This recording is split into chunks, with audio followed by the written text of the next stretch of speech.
বৃষ্টির দিনে ছেলে আমাকে ছাতা দিয়ে ঢেকে রাখল এভাবে যে আমার গায়ে এক ফোঁটা পানিও লাগল না, কিন্তু সে নিজে সম্পূর্ণ ভিজে গেল। বাড়ি ফিরে আমি তার জামাকাপড় বদলে দিতে গেলাম। সে বলল, মা, তুমি আমার যত্ন নিচ্ছ দেখে মনে হচ্ছে তুমি আমার স্ত্রী। আমি হেসে বললাম, তোর মা? আমি। সে গামছা দিয়ে চুল মুছতে মুছতে বলল, মা, স্ত্রী আর মায়ের মধ্যে পার্থক্য কি জানো? স্ত্রী হলে তুমি আরও কাছে থাকতে পারতে। আমি কিছুটা অবাক হয়ে তাকালাম। সে আমার কাছে এসে আমার ভেজা চুলের একটি গোছা কানের পেছনে গুজে দিয়ে বলল, মা, আমি তোমাকে ভালোবাসি।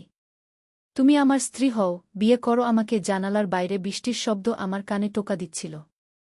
এই গল্পটি সম্পূর্ণ শুনলে আপনাদের পানি অটোমেটিক বের হয়ে যাবে, সো যত দ্রুত সম্ভব হাতের কাছে টিস্যু নিয়ে বসে পড়ো। বিছানার চাদর যেন নষ্ট না হয় সেটা সম্পূর্ণ খেয়াল রাখার অনুরোধ জানিয়ে গল্পটি এখন শুরু করব। তার আগে সর্বশেষ অনুরোধ, দয়া করে এমন পানি বের করার গল্প নিয়মিত শুনতে আমাদের চ্যানেলটি সকলেই সাবস্ক্রাইব করুন। ধন্যবাদ। হ্যালো বন্ধুরা, আমার নাম মিতালি দত্ত। আমার বয়স ৩৯ বছর। আমার স্বামীর নাম সুব্রত দত্ত, বয়স ৫২ বছর। আমাদের ২ সন্তান, সুহান আর নীলা। সুহান ২১ বছর বয়সী, বিশ্ববিদ্যালয়ে পড়ে। নীলা ১৪ বছর বয়সী, স্কুলে যায়। আমাদের পরিবার কলকাতার শ্যামবাজারে একটি পুরনো বাড়িতে থাকে। বাড়িটা আমার শ্বশুরের দাদার আমলের। ৩ তলা। এই বাড়িটার প্রতিটি দেয়ালে যেন কোনো না কোনো রহস্য লুকিয়ে আছে। বিশেষ করে ৩য় তলার একটা ঘর আছে যেটা আমরা কখনোই খুলি না। সেই ঘরের চাবি আমার শ্বশুরমা সারাজীবন লুকিয়ে রেখেছিলেন। ঠিক সেই বৃষ্টির দিনেই, যেদিন সুহান আমাকে ছাতা দিয়ে ঢেকে রেখেছিল, সেদিনই আমার জীবনে এমন কিছু ঘটেছিল যা আজও আমি ভুলতে পারি না। সুহান যখন আমার চুলের গোছাটা কানের পেছনে গুজে দিয়েছিল, তখন তার হাতে একটা পুরনো আংটি ছিল। সেই আংটিতে একটা অদ্ভুত চিহ্ন খোদাই করা। মা, এই আংটিটা তোমার চেনা লাগছে? সুহান জিজ্ঞেস করল। আমি আংটিটা দেখে চমকে গেলাম। এই একই চিহ্ন আমি আমার শ্বশুরমার পুরনো ছবিতে দেখেছি। কিন্তু সুহান, এই আংটি পেল কোথায়? কোথায় পেলি এটা? আমি উদ্বিগ্ন হয়ে জিজ্ঞেস করলাম। আজ স্কুল থেকে ফেরার সময় রাস্তায় একটা বুড়ো মানুষ আমাকে দিয়েছে। বলেছে এটা তোমাকে দিতে। সুহান জবাব দিল। আমার গায়ে কাঁটা দিয়ে উঠল। আমার শ্বশুরমা তো ১৫ বছর আগেই মারা গেছেন। তাহলে এই আংটি কার কাছে ছিল এতদিন? বৃষ্টি তখনও থামেনি।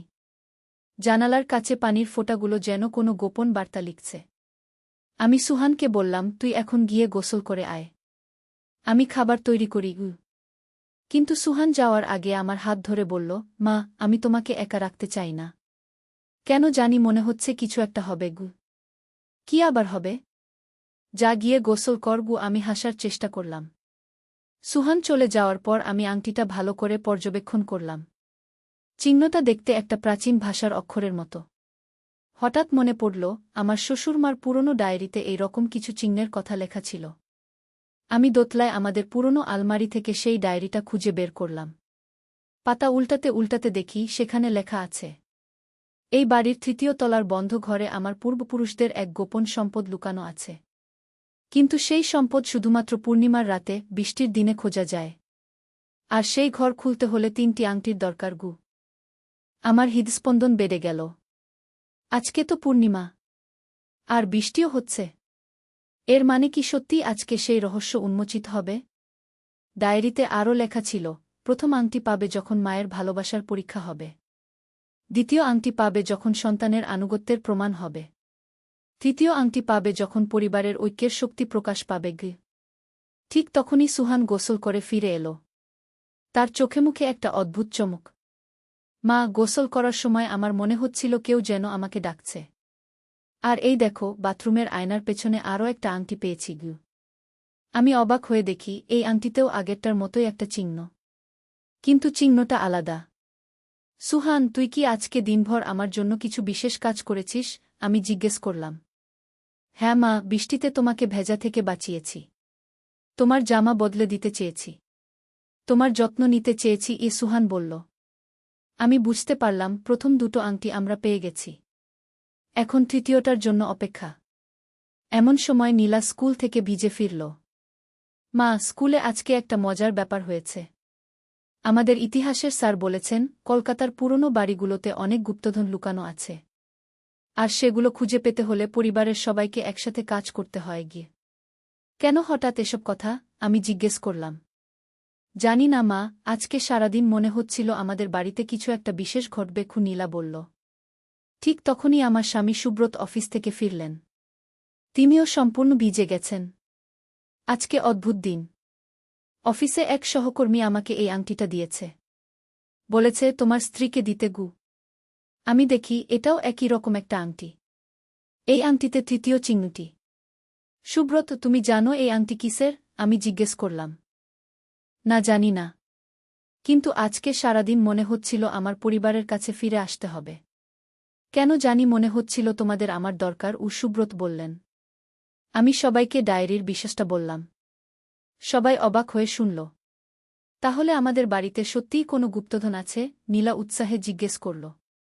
এখন রাত 9টা বেজে গেছে। পূর্ণিমার চাঁদ আকাশে উঠেছে। আর বৃষ্টিও থেমে গেছে। যদি সত্যিই কিছু থাকে তাহলে এখনই সময়, সুব্রত বললেন। আমরা 4 জন একসাথে 3য় তলায় উঠলাম। সেই বন্ধ ঘরের সামনে দাঁড়িয়ে দেখি দরজায় 3টা ছোট গর্ত আছে। মনে হচ্ছে সেগুলো আংটি লাগানোর জন্য। আমরা সবাই একসাথে আমাদের আংটি লাগাই গিয়ে আমি বললাম। আমরা 4 জন একসাথে আংটিগুলো গর্তগুলোতে লাগালাম। হঠাৎ একটা মৃদু শব্দ হল, আর দরজা এমনিতেই খুলে গেল। ঘরের ভেতরে ঢুকে দেখি সেখানে কোনো সোনাদানার গুপ্তধন নেই। বরং রয়েছে অনেকগুলো পুরনো বই, কিছু চিঠিপত্র, আর একটা বড় আয়না। আয়নায় আমরা 4 জনের প্রতিবিম্ব দেখতে পাচ্ছি। কিন্তু সেই প্রতিবিম্বের পাশে আরও কয়েকজন মানুষের ছায়া দেখা যাচ্ছে। মনে হচ্ছে আমাদের পূর্বপুরুষেরা। হঠাৎ আয়নায় কিছু লেখা ভেসে উঠল। এই বাড়ির আসল সম্পদ তোমাদের পারস্পরিক ভালোবাসা। তোমরা যে একসাথে এখানে এসেছ, এটাই প্রমাণ করে তোমাদের পরিবারের বন্ধন কতটা দৃঢ়।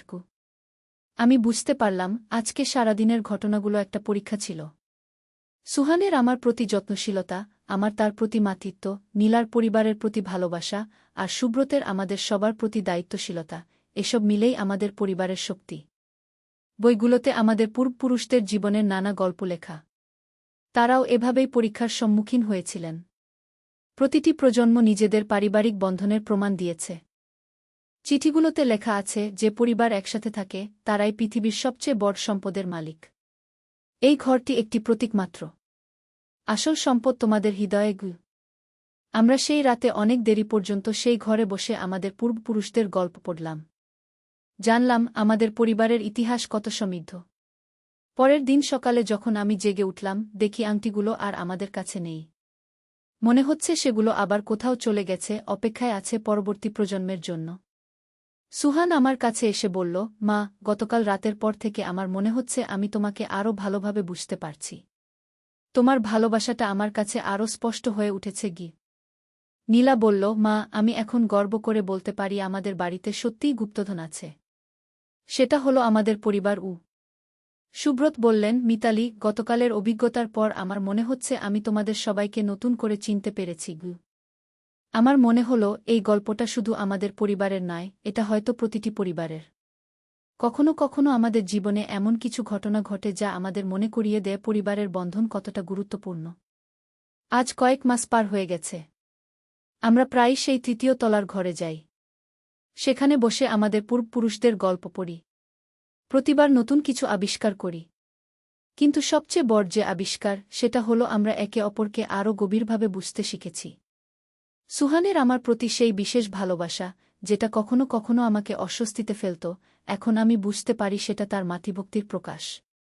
নীলা এখন আরও বেশি করে পরিবারের সাথে সময় কাটায়। সে বুঝতে পেরেছে পরিবারের সাথে থাকার আনন্দ। সুব্রত এখন অফিস থেকে ফিরে এসে প্রথমেই আমাদের খোঁজ নেন।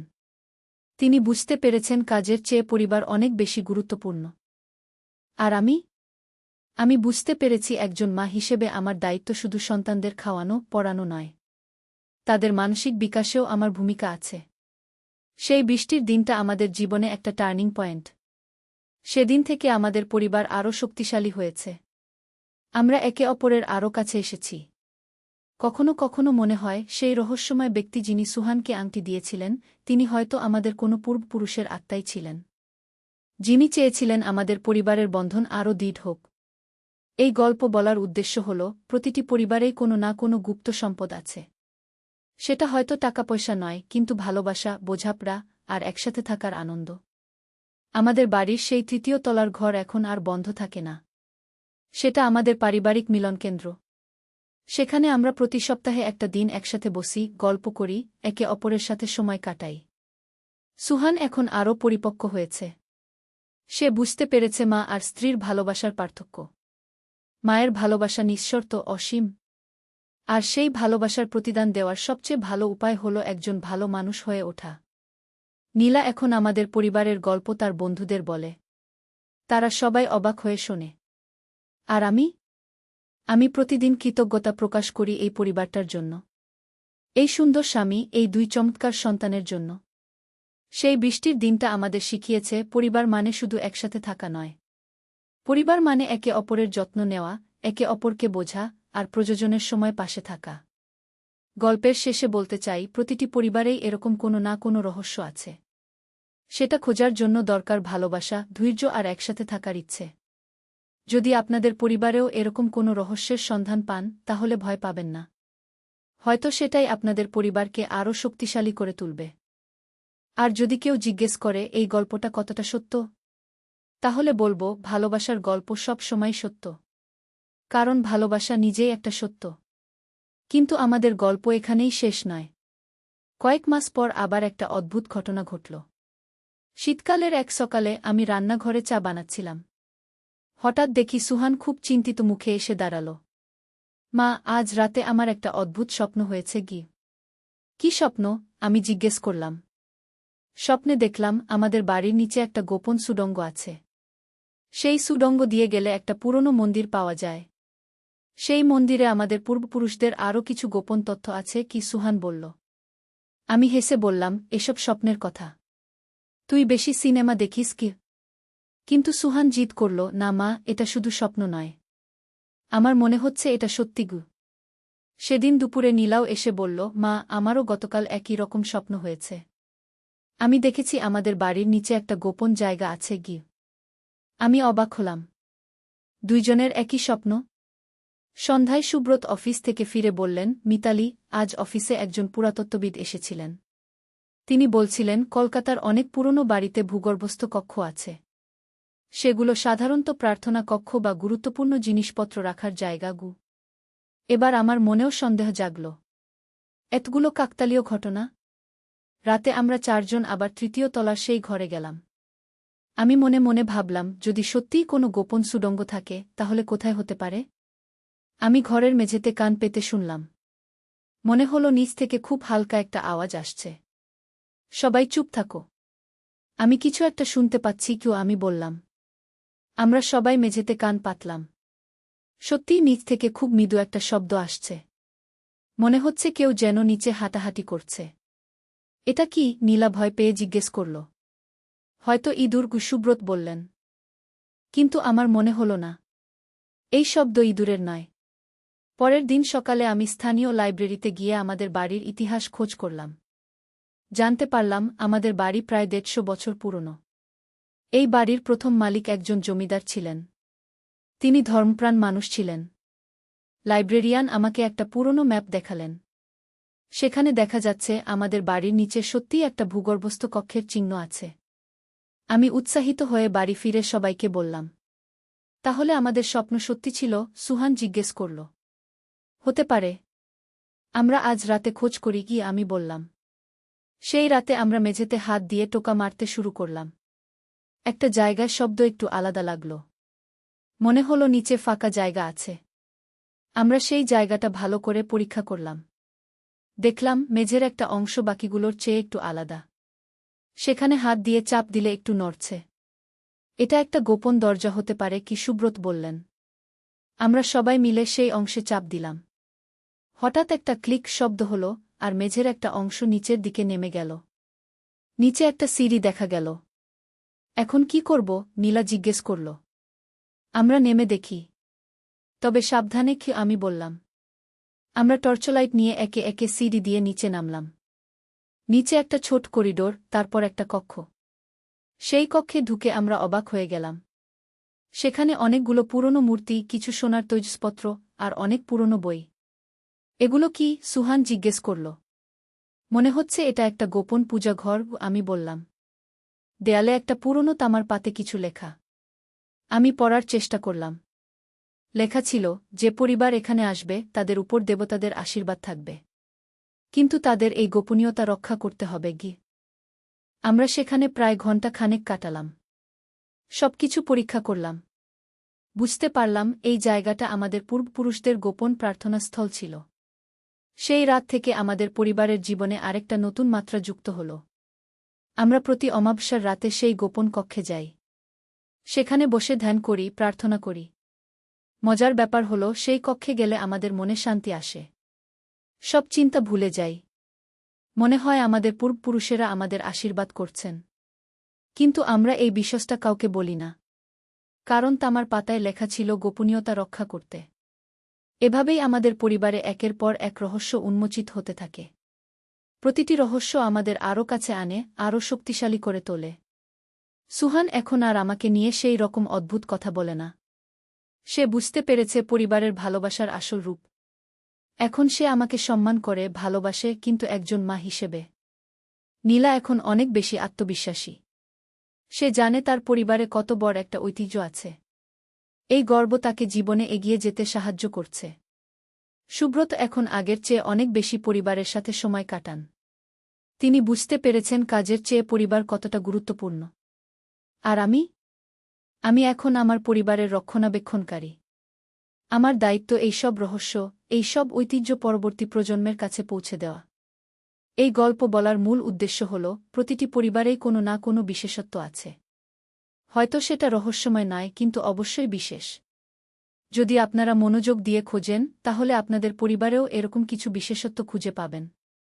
কখনো কখনো সেই বিশেষত্ব লুকিয়ে থাকে পুরনো ছবিতে, কখনো পুরনো চিঠিতে, কখনো দাদা-দাদি বা নানা-নানির গল্পে। আমাদের আজকের এই যুগে সবাই এত ব্যস্ত যে পরিবারের জন্য সময় নেই।